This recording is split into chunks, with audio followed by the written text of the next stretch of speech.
ರೇಣುಕಾಸ್ವಾಮಿ ಎನ್ನುವ ವ್ಯಕ್ತಿಯೋರ್ವನ ಹತ್ಯೆ ಮಾಡಿದ ಆರೋಪ ನಟ ದರ್ಶನ್ ಮತ್ತು ಅವರ ಗ್ಯಾಂಗ್ ಮೇಲಿದೆ. ಸದ್ಯ ಅವರನ್ನ 6 ದಿನಗಳ ಕಾಲ ಪೊಲೀಸ್ ಕಸ್ಟಡಿಗೆ ಒಪ್ಪಿಸಲಾಗಿದೆ. ಬೆಂಗಳೂರಿನ ಅನ್ನಪೂರ್ಣೇಶ್ವರಿ ನಗರ ಪೊಲೀಸ್ ಠಾಣೆಯಲ್ಲಿ ದರ್ಶನ್ ಹಾಗೂ ಅವರ ಸಹಚರರು ಇದ್ದಾರೆ. ರೇಣುಕಾಸ್ವಾಮಿ ಕೊಲೆ ಪ್ರಕರಣದಲ್ಲಿ ಪತಿ ಅರೆಸ್ಟ್ ಆಗಿದ್ರು.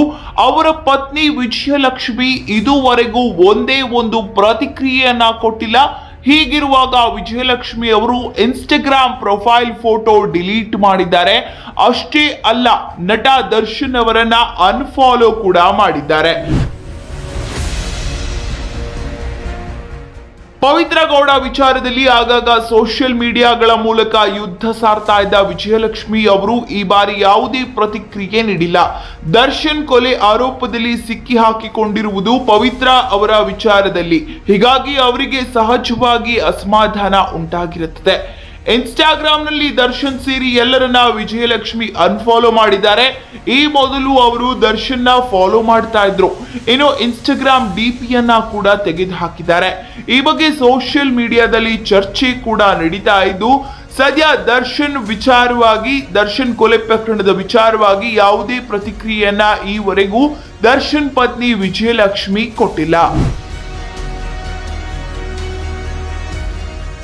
ಕಳೆದ 2 ದಿನಗಳಿಂದ ಮೈಸೂರಿನ ಖಾಸಗಿ ಹೋಟೆಲ್ನಲ್ಲಿ ನಟ ದರ್ಶನ್ ವಾಸ್ತವ್ಯವನ್ನು ಹೂಡಿದ್ರು. ನಗರದ ಲಲಿತ್ ಮಹಲ್ ಹೋಟೆಲ್ನಲ್ಲಿ ದರ್ಶನ್ ಅಭಿನಯದ ಡೆವಿಲ್ ಮೂವಿ ಚಿತ್ರೀಕರಣ ಕೂಡ ನಡೀತಾ ಇದೆ.